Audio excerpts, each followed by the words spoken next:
नमस्कार मित्रों।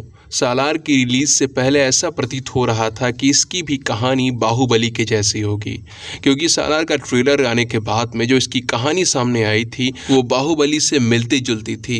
विश्वास और विश्वासघात की कहानी। यहाँ पर दो मित्रों के बीच विश्वासघात, उनके बीच शत्रुता की कहानी दिखाई जाने वाली थी। और ऐसा प्रतीत हो रहा था कि जैसे बाहुबली 1 के बाद में एक प्रश्न छूट गया था कि कटप्पा ने बाहुबली को क्यों मारा, ऐसा ही एक प्रश्न फिर से छूटेगा। इसीलिए हम दूसरे भाग की प्रतीक्षा करेंगे ताकि प्रश्न का उत्तर जान पाएं। लेकिन ऐसा कुछ नहीं हुआ। मित्रों के बीच की शत्रुता का कारण तो प्रथम भाग में ही बता दिया गया है। अब दूसरे भाग में केवल युद्ध होगा, वास्तविक विजेता बनने का युद्ध। लेकिन कोई सस्पेंस ना होते हुए भी दूसरे भाग की मांग आरंभ हो गई है। ट्विटर पर अनाउंस सालार 2 नाम से हैशटैग ट्रेंड कर रहे हैं और कहीं ना कहीं डायरेक्टर प्रशांत नील भी सालार का दूसरा भाग प्रदर्शित करने के लिए उत्सुक हैं। एक इंटरव्यू में उन्होंने कहा कि सालार वो फिल्म है जिसका अंतिम भाग मैंने पहले लिखा, बाकी कहानी बाद में। तो मैं तो बहुत उत्सुक हूँ लोगों को फिल्म की एंडिंग दिखाने के लिए।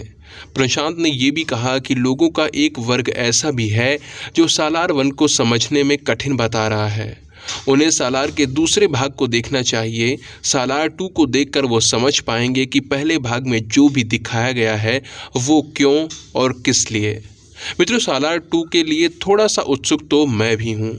मैं भी देखना चाहता हूँ कि कहानी का अंत आखिर होगा क्या। लेकिन मैं सालार को लेकर चिंतित भी हूँ। जिस प्रकार से इसके प्रथम भाग में भारतीय संस्कृति को अपमानजनक तरीके से प्रस्तुत किया गया है, क्या ऐसा ही कुछ सेकंड पार्ट में भी होगा? अब जिन्हें ये समझ नहीं आ रहा है कि सालार में कहाँ पर अपमान हुआ है, तो वो मेरा सालार का रिव्यू वीडियो देख सकते हैं। यदि यहाँ पर मैं संक्षेप में बताऊं तो विष्णु नाम का एक पात्र दिखाया गया है इस फिल्म के अंदर, जो कि रेपिस्ट है, बलात्कारी है। वो प्रतिदिन अपने लिए लड़कियां उठाता है ताकि उनकी अस्मिता से खेलकर अपना मनोरंजन कर सके। यहाँ पर जो उसके सहायक दिखाए गए हैं उनकी वेशभूषा पर ध्यान दीजिएगा।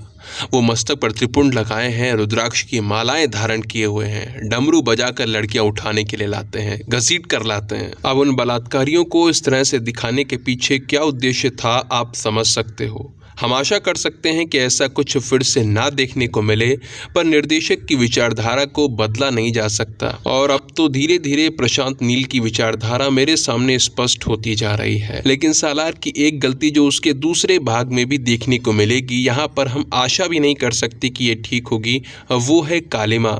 फिल्म को कालिख में पोत कर प्रस्तुत करना प्रशांत नील को पसंद है। KGF में भी उन्होंने यही किया था और सालार में भी यही किया, तो सालार 2 में भी यही होना है। इसमें बदलाव की आशा करना उचित नहीं है। अब इसके पीछे क्या कारण है, बाकी रंगों से उन्हें इतनी घृणा क्यों है, ये तो कोई नहीं जानता। लेकिन कहीं ना कहीं सालार 2 में भी ऐसी ही थीम रहने वाली है। लेकिन फिर भी सालार की एंडिंग देखने के लिए मैं उत्सुक हूँ। देखता हूँ सालार 2 में क्या देखने को मिलता है और कब तक आती है फिल्म। और वैसे भी फिल्म की कहानी से बढ़कर और कुछ नहीं होता। कहानी में दम है तो सब ठीक है, फिर कालिमा हो या कुछ भी हो। मित्रों, इस विषय पर आप क्या सोचते हो वो नीचे कमेंट सेक्शन में लिखकर बता सकते हो। वीडियो को अंत तक देखने के लिए आप सभी का बहुत बहुत धन्यवाद। जय सिया राम, जय मां भारती।